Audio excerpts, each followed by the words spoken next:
Hello dear learners, welcome back to Unique Learning English and welcome to all. Hoping all of you are fit and fine by the mercy of merciful Almighty Allah. I am also in a good position. Dear learners, I would like to discuss a topic that is praise versus idioms. What is praise and what is idioms? Now I will discuss in details. Let us discuss in details. Firstly, I would like to discuss what is praise. A praise is a unit of a sentence. It has no subject and a verb. We can make out its meaning outwardly. It is used in a simple sentence. অর্থাৎ praise হচ্ছে একটি শব্দগুচ্ছ বা শব্দ সমষ্টি যাতে কোনো ধরনের subject এবং কোনো ভার্ব থাকে না এবং এটি সিম্পল সেন্টেন্সে ব্যবহার হয়ে থাকে। আমরা জানলাম কি প্রেজ একটি গ্রুপ অফ ওয়ার্ডস এবং যাতে কোনো সাবজেক্ট এবং কোনো ভার্ব থাকে না এবং এটি সিম্পল সেন্টেন্সের একটি অংশ এবং সিম্পল সেন্টেন্সটাকে সম্পূর্ণ করার ক্ষেত্রে প্রেজ সহায়ক হিসেবে বসে থাকে। চলো কিছু এক্সাম্পল আমরা দেখে নেই, তাহলে আমরা সহজে বুঝতে পারবো। যেমন কিছু প্রেজের এক্সাম্পল আমরা দেখে নিব, যেমন would you mind, would rather, had better, as soon as, in order that, with a view to, it is high time, let alone, as if, as though, as long as soon as, no sooner had than, what's it like, as well as, look forward to, come forward to, with a view to, in order that. These are examples of praise. অর্থাৎ praise হচ্ছে কিছু শব্দ সমষ্টি যা কোনো simple সেন্টেন্সে বসে সেন্টেন্সটাকে পরিপূর্ণ করার ক্ষেত্রে সেটি বসে থাকে। প্রেজ বিভিন্ন প্রকারের আছে, তো আমরা কিছু এক্সাম্পল দেখে নিলাম। এখন ইডিয়মস সম্পর্কে জানবো। প্রেজ এন্ড ইডিয়মসের মধ্যে অনেক তফাৎ আছে।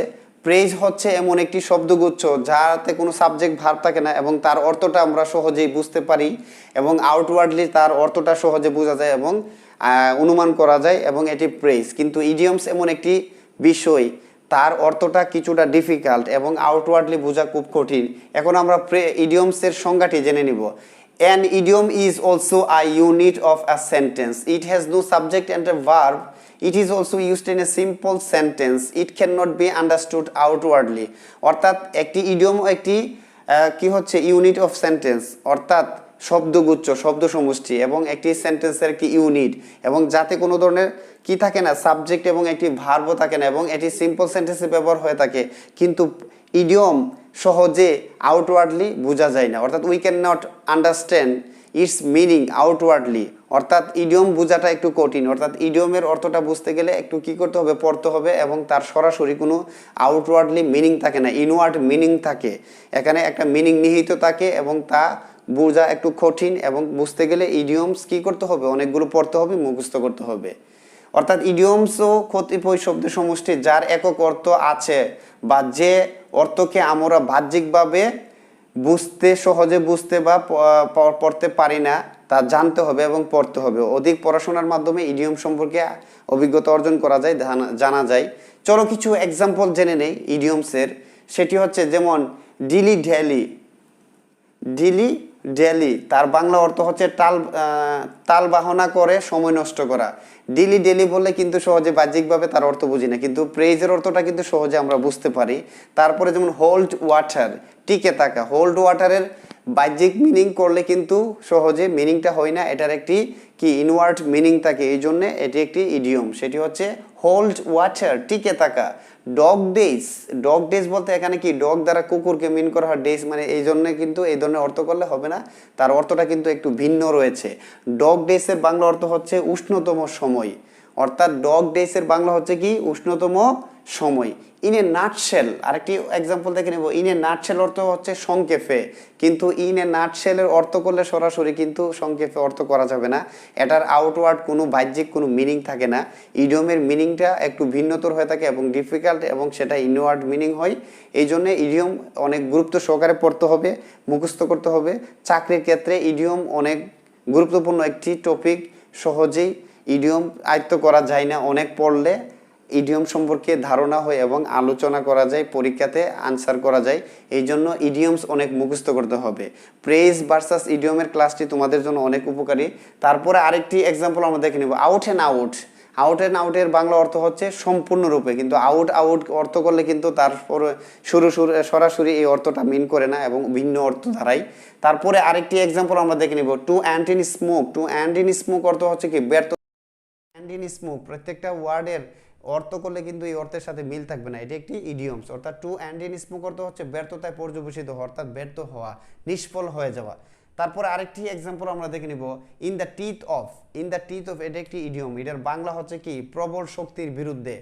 ইন দ্য টিথ অফ অর্থ হচ্ছে প্রবল শক্তির বিরুদ্ধে, কিন্তু প্রত্যেকটা ওয়ার্ডের অর্থ করলে কিন্তু সাধারণ সেন্সে আউটওয়ার্ডলি বোঝা যায় না, কিন্তু প্রেজের অর্থটা সহজে বোঝা যায়, এই জন্য ইডিয়ম প্রেজের তুলনায় অনেক কঠিন। তারপরে টু রিড বিটুইন লাইন্স, অব্যক্ত অর্থ আবিষ্কার করা। টু রিড বিটুইন লাইন্স এটি একটি ইডিয়ম, এর বাংলা অর্থ হচ্ছে অব্যক্ত অর্থ আবিষ্কার করা।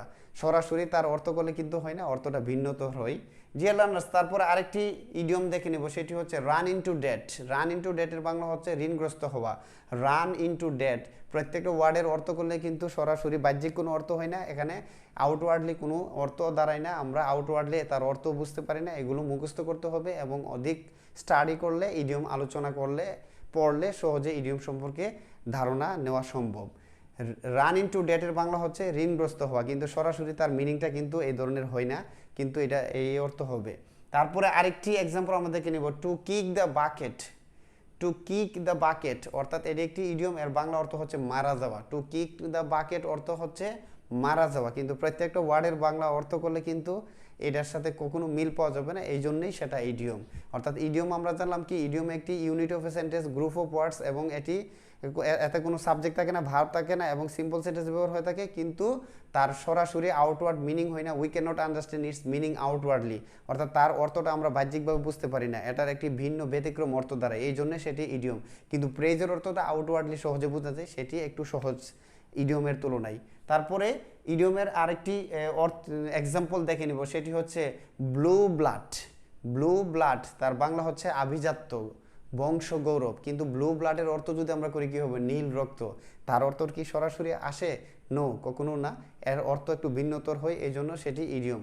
ব্লু ব্লাডের বাংলা হচ্ছে আভিজাত্য, বংশ গৌরব, কিন্তু এর বাংলা অর্থ যদি ব্লু এবং ব্লাডের দুইটা মিলাই, তাহলে কখনো তার সরাসরি বাহ্যিক অর্থ হবে না, এটা অর্থ ভিন্নতর হবে, সেই জন্য সেটি ইডিয়ম।